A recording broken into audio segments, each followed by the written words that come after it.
So are you easier on yourself now than you were when your sons were Yeah, small? because I'm 60, kids. That you auditioned for Penny Marshall. She wanted me to smile and say my name. And I said, I can't smile on command. And she said, that's called acting, honey. The event was amazing tonight. Lena Dunham was really awesome to see, and I'm really amazed that the Toronto Public Library brought her here, and it was a wonderful thing. I'm a big Toronto Library supporter. If you only knew the $25 of late fines I have outstanding. Waiting in line, meeting new friends, talking to people. It's akin to the vibe from the Toronto International Film Festival.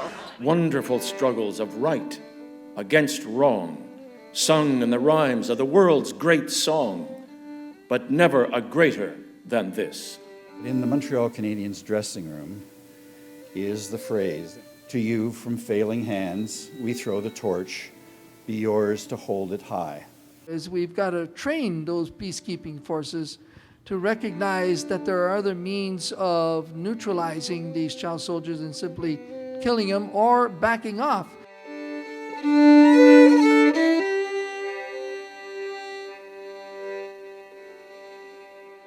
And what I have learned through my life, I believe, is a priceless legacy to pass on to younger people. The hip-hop artist from Ferguson, T-Dub-O, to the White House, and Obama said, "Did you vote for me?" And he goes, "You've done nothing for black people. I haven't voted for you, and to vote for you because you're black would be shallow." Now that is a level of sophistication that liberal elites in the United States have yet to achieve. And then my mom, I guess she wakes up my sister one day and she said, Shawn, get up. Your brother's on the cover of the newspaper, right?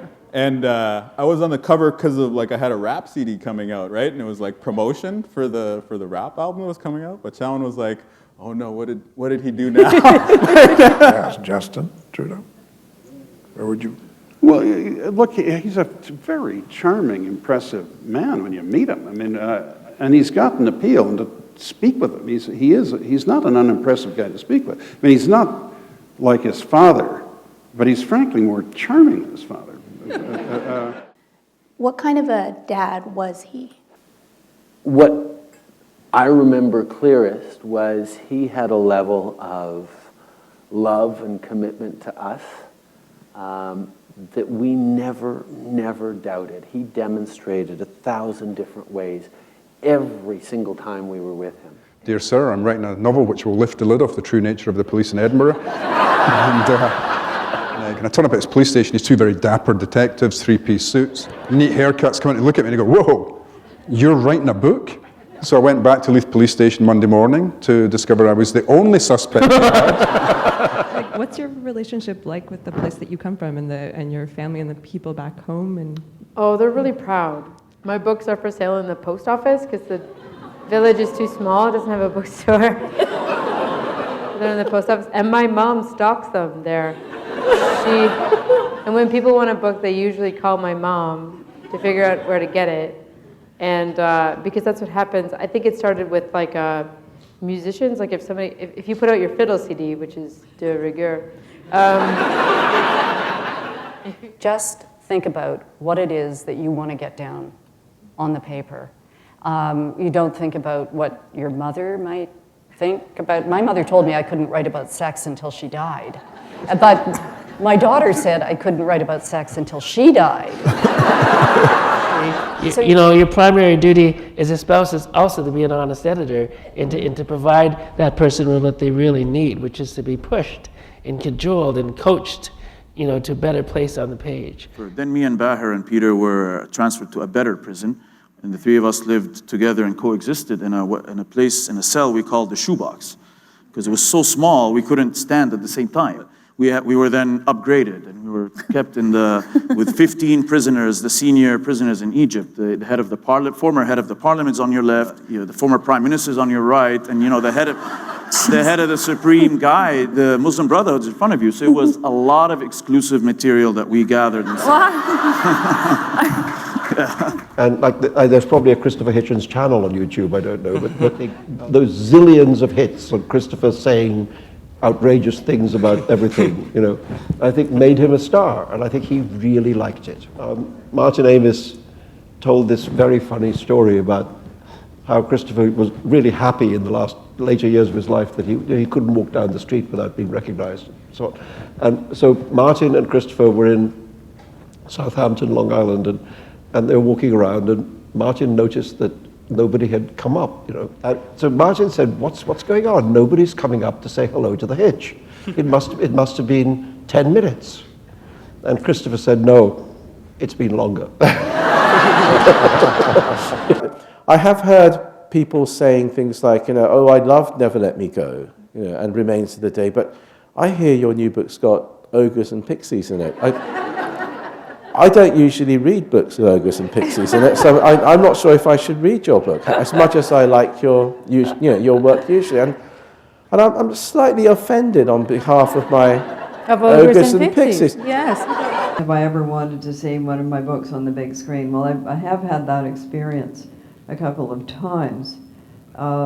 Surfacing was made into a film, and so was The Handmaid's Tale. They have to be good on their by their own standards, so it doesn't lend itself to the kind of control freak megalomania that writing a novel does. On the subway, someone got up and said to my friend Tim Birmingham, who's a lawyer and a brilliant, brilliant yoga guy. He's been doing yoga for 15 years. He teaches yoga. He was on the subway, and a young woman saw him come in, and he looks like me. And she saw him, and she said, "Oh, sir, would you like my seat?" And he said he had to fight off the impulse to say, "No, but would you like me to show you how I can put my legs behind my head?" So one Saturday afternoon, I, floated around singing myself, singing. Ground control. Yeah, singing, oddity to myself over and over and just thinking, I don't know, see how this works.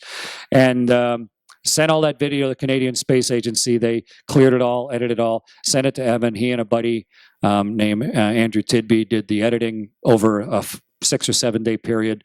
And on the day before we came home, they released it to the world. How many hits? Well, just on the one website where Evan released it, it's almost 20 million hits. And if you count all the other sites, it's double that. And if you count rebroadcasts, because it's played all over the place all the time, it's hundreds of millions of times. That little father-son project has been played. I mean, there are terrific songwriters, and their work is appearing here and there. But if you just, I listen to the radio when I'm driving, and like a lot of other people, I tend to listen to talk radio because there's nothing coming through those speakers that's of any interest whatever. I did want to mention that I've become very anti-photograph, and it more or less has to do with having had a camera shoved in my face, or actually usually a smartphone shoved in my face a few too many times. I'm not being disingenuous. I just find it puzzling why the photograph has become necessary. We're here now, aren't we? And I've taken it up with people who then say, yes, but I need to know I was there. And it's like, I don't know where to begin.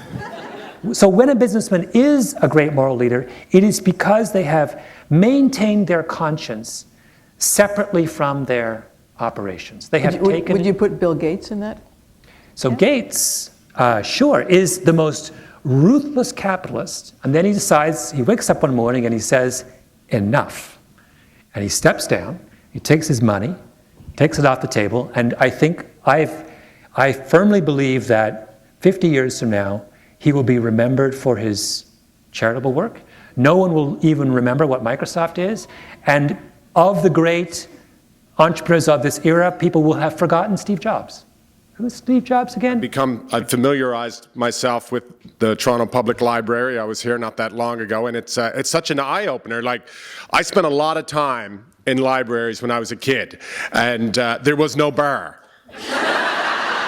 A library with a bar, that's perfect. But every day after school, I would go to the library and I'd just hang out at the library for hours until Dad would pick me up after work, and he'd always say, "You're spending too much time at the library."